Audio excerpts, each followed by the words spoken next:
Okay guys, kita nak pergi test drive Chery Tiggo 8 Pro Ini ialah lawan Proton X90. Dan kalau tengok di luaran kereta ni banyak persamaan, terutama daripada segi sisi gambaran sisi dia. Tengok dia punya side profile memang lebih kurang macam Proton X90. Tetapi pada uncle, kalau kita tengok kat belakang, belakang dia yang ni menang. Dia punya belakang ada banyak persamaan dengan siapa? Audi tau, Audi. Dia punya lampu-lampu di sini, tengok lampu dia. Lampu dia menang X90 lah. Dan di belakang pun dia menang, kat bawah pun dia menang. Sebab kat bawah ni apa? Dia ada quad exhaust Dia ada quad exhaust. Dan kalau tengok dia punya lampu kat belakang, dia punya third brake light, tengok ada gaya lain sikit, bukan macam orang biasa. Satu strip saja. Dan last di bahagian depan, depan dia pun lebih cantik. Tengok muka depan dia. Ini muka depan dia. Oh, lebih bergaya sikit lah. Muka depan okey, boleh lawan X90 pun ada cantik dia. Dan waktu malam pada waktu malam yang ini, dia punya logo akan berlampu. Itu yang dia menang tu. Okey, so jom kita pergi bawa kereta ni, tengok apakah rasa dan apakah keupayaan dia. Okey, angka terlambat sikit Kereta ni bila kita buka pintu, dia akan membawa seat ke belakang supaya driver boleh masuk dengan lebih senang. And lepas kita tutup pintu, seat dia akan balik ke tempat yang asal lah, di mana kita dah setting semalam. Kat mana dia akan balik ke tempat asal. So yang ini ialah kelebihan ataupun advantage dia berbanding Proton X90. Inilah fungsi-fungsi yang ada dalam kereta-kereta mewah seperti Lexus, Harrier dan lain-lain Okay, angka komen sikit pasal dalaman dia Masuk saja kereta ni dah rasa mewah Dia punya seat memang sangat-sangat tebal, dia punya cushion. So seolah-olah kereta mewah lah. Dan dia punya display korang boleh nampak berwarna-warni. Dan yang ini masih menggunakan button, butang-butang. Dan kalau kat sini, dia punya gear kat bawah lain daripada spek EV, di mana EV dia menggunakan gear style ala Mercedes ataupun ala Tesla. Okay, so jom. Alright guys, kita berada di dalam Chery Tiggo Pro 8 Pro Tiggo 8 Pro, launching 7 Pro besok, hari Jumaat, 2 hari lagi. So kita nak test drive yang 8 Pro lawan Proton X90 lah. So kereta ni lebih mewah lah daripada finishing dashboard dia, lebih mewah daripada Proton X90. Dia punya seat pun lebih empuk, lebih cushion dia lebih tebal. Dan dia punya seat ada satu fungsi kan, tadi masa angka tunjuk, dia akan ke belakang masa kita buka pintu, dan lepas kita dah tutup pintu, dia akan balik pada tempat seat asal. Okay, first impression dari segi power dari segi power, saya lebih suka, Uncle lebih suka dia punya delivery berbanding Omoda 5. Kereta ni ialah kereta untuk orang yang sudah matang, orang yang lebih berjaya, tak tergesa-gesa.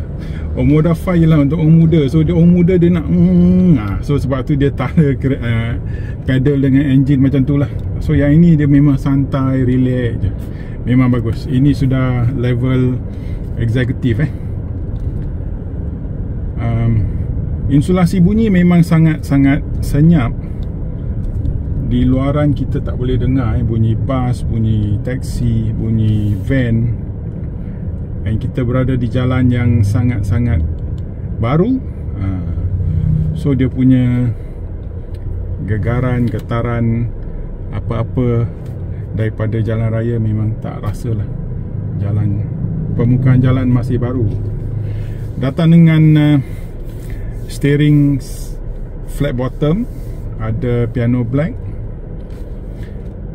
Tapi dia punya angle steering pelik sikit. Angle steering dia pelik sikit, bukan macam kereta-kereta yang biasa ataupun SUV yang biasa. Tak, dia punya angle dia punya, macam mana nak kata, angle lah. Okay, brake dia brake yang santai juga. So anda kena biasakan diri untuk dapat masa nak braking lah, supaya anda dapat braking pada tahap yang maksimal. So mungkin dia ada rasa sembab sedikit pula. Tadi masa Omoda Omoda E5 yang elektrik tu, yang tu memang terperanjat, genggaman dia kuat.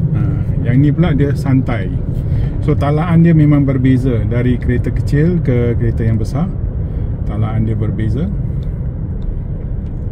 Uncle lebih suka paparan dia. Dia punya yang ini warna-warna daripada paparan dia. Dia punya skrin lebih besar, lebih menarik. Uncle mungkin dah tua lah mata pun dah rabun. Yang ni memang sangat jelas. Dia punya skrin kalau nak banding dengan Proton X90, Proton X90 dia punya background screen ialah warna putih warna putih. Walaupun dia ada warna, tapi dia punya background berwarna putih. Yang ini lain, yang ni background dia berwarna-warni. So maka bila kita tengok pada skrin dia, ada rasa lebih menarik, menawan. Boleh tukar tim lagi. Boleh tukar tim. Saya rasa Proton pun boleh tukar tim, tapi dia punya warna lah, dari segi warna dia, paparan warna dia lebih boring sikit. Mungkin dia nak anda tengok jalan raya, bukan tengok skrin lah. Kalau yang ni aku tengok skrin je, tak tengok jalan raya. Jangan main-main. Okay, let's test the sound system lah. Kita cuba sound system dia, buka radio sikit ke apa ke.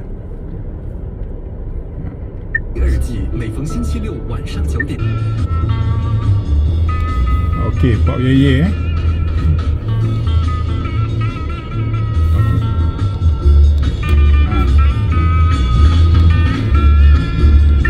Okay, YouTube copyright tak boleh lama. Okay, memang bagus. Memang ada 8 speaker, ada 9 airbag kan kereta ni. 9 airbag, 8 speaker. Airbag lebih banyak daripada speaker. Itu satu indikasi yang bagus. Keselamatan lebih penting daripada nikmat hidup. Dia punya speaker pun memang bagus lah. Dia punya sound system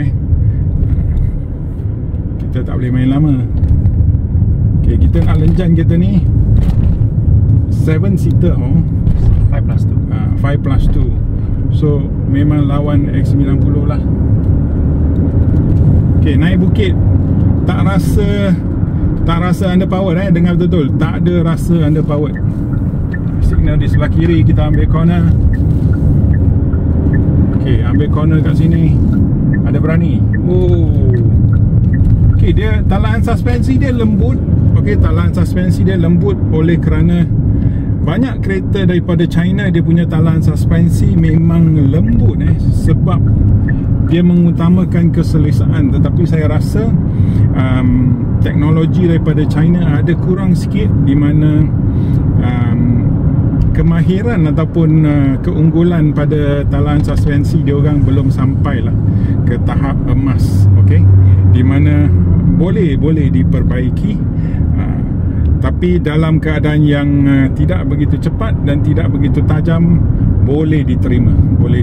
Ini kereta yang agak eksekutif dan agak mewah.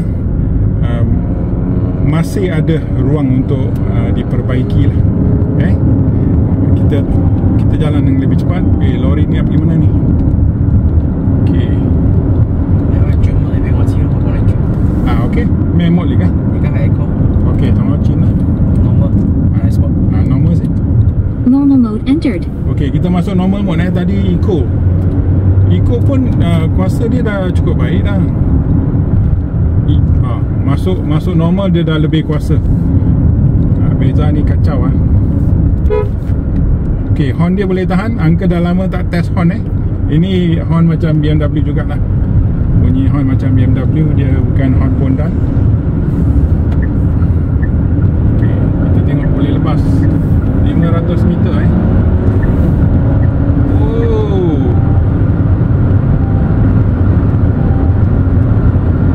Okay, dari segi power, normal mode dah cukup dah. Dia punya power sudah cukup garang untuk sebuah SUV yang besar begini. Angka rasa kalau masuk 7 orang pun cukup. Bukan untuk nak berlumba lah, cukup untuk bawa dia orang naik. Kalau nak naik genting pun boleh, tapi bukan untuk berlumba.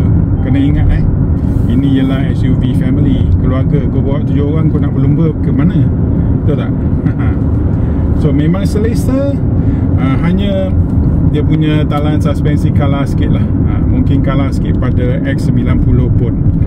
Talan suspensi X90 dia mungkin sudah dapat kemahiran daripada Lotus. So sebab tu dia punya talan suspensi lebih bagus berbanding yang ini. So saya rasa bagi sikit masa lagi dia akan improve lah. Tak ada hal, dia akan improve. Otomotif China dia sangat dynamic. Kalau kita tengok 10 tahun yang sebelum ni, dia kalah pada kereta Jepun. Sekarang dari segi desain luaran, desain dalaman, skrin, semua dia dah menang dah. Hanya dari segi technical, mechanical dia kalah sikit saja. Talan suspensi, body roll dan bangang-bangang yang macam tu. So dia belum dapat keunggulan dari segi kemahiran yang mechanical. Bila dia dapat, habis lah. Kereta-kereta Jepun semua boleh tapau dah. Tak payah beli kereta Jepun dah. Dari segi harga dia lebih murah, dari segi kecantikan dia lebih cantik. Apa lagi? Dah, orang Jepun kalau tak improve, dia boleh tapau balik kampung. Antara kereta ni dengan X90 lah, kita cakap pasal harga. Yang ini mahal sedikit, 8-9 ribu lebih mahal daripada Proton X90. Tapi dia punya skrin lebih cantik, dia punya paparan, dia punya dashboard, kualiti barang, dia punya kulit-kulit lebih kurang macam X90. Lebih kurang macam X90. Tapi X90 sekarang macam kereta Jepun sudah. Dia takut sebab dia boleh jual banyak unit. So dia buat barang secara safe. So bila dia buat barang secara safe, dia tak boleh buat barang-barang yang lebih menarik. Sebab bila dia buat barang lebih menarik, macam katakan dia buat leather yang berwarna, dia buat dashboard yang berwarna, dia akan ditimpa lebih banyak masalah. So dia tak mau masalah sebab kereta dia banyak terjual. So bila kita kena fikirlah, bila otomotif syarikat yang kecil, dia boleh buat banyak barang individualized, dia boleh buat personalization, dia boleh buat warna yang lain macam. Sebab dia itulah selling point dia. Tapi bila syarikat sudah besar, sekarang pun Proton dah tak boleh servis kereta, spare part pun dah tak sampai masa, tak cukup spare part sebab jualan dia tinggi. So bila jualan dia tinggi, macam kereta Toyota, kenapa boring design Toyota dan lain-lain? Sebab kereta Toyota semua jual dengan laris. So bila barang dijual dengan laris, dia buat barang secara safe. Dia tak mau barang rosak dengan cepat. Dia tak mau korang datang balik pada service center, dia sakit kepala tau. So itulah perbezaan antara kereta mainstream dan kereta syarikat yang lebih kecil, supaya korang faham. So masa dia kecil, dia akan cubalah buat barang-barang yang menarik, menawan, supaya anda kereta ni lain sikit, saya beli. Tapi bila dia dah besar, fikiran dia lain pula. Aku tak mau korang datang balik komplain aku sakit kepala. Aku kena manage aku punya service center punya staff. So sebab tu dia buat barang secara boring, secara safe. Dia punya dashboard pun lurus je, tak ada bengkak-bengkok, supaya tak ada masalah. Faham tak? Okay. Tiggo 8 Pro, kita kena tunggu Tiggo 7 Pro. Tapi Tiggo 7 Pro akan lawan Proton X70 lah. Lain segmen Yang ni segmen 7 orang, yang itu segmen 5 orang. So dia akan lancarkan dalam 2 hari. Angka tengah fikir nak pergi ke tidak. Tapi tak apa, kalau korang ada minat nak beli 7-seater antara yang ini dengan X90, datanglah ke showroom Cherry di Segambut. Cari Eugene ataupun cari siapa-siapa kat dalam showroom untuk buat test drive dan boleh tengok kereta. Okay, so rumusan angka senang saja. Terlepas. Oh, boleh tahan. Dia punya handling terperanjat member. Okay, dia punya handling memang mantap Kau nampak angka terperanjat corner sebab panjang cerita. Okay, so dia punya rumusan ialah handling boleh tahan, hanya suspensi sajalah. Seperti review Australia di mana dia kata suspensi kereta Cherry ni ada lembut sikit. Selain daripada tu, insulasi, kualiti barang semua memang mewah, boleh lawan lah dengan kereta-kereta dalam segmen ni. Ok, so jumpa lagi. Jangan lupa tengok review kita, walk around kita dalam mungkin dah keluar dah. Sebab kita review test drive, Angka akan buat lebih lambat selepas yang ni sebelum yang ni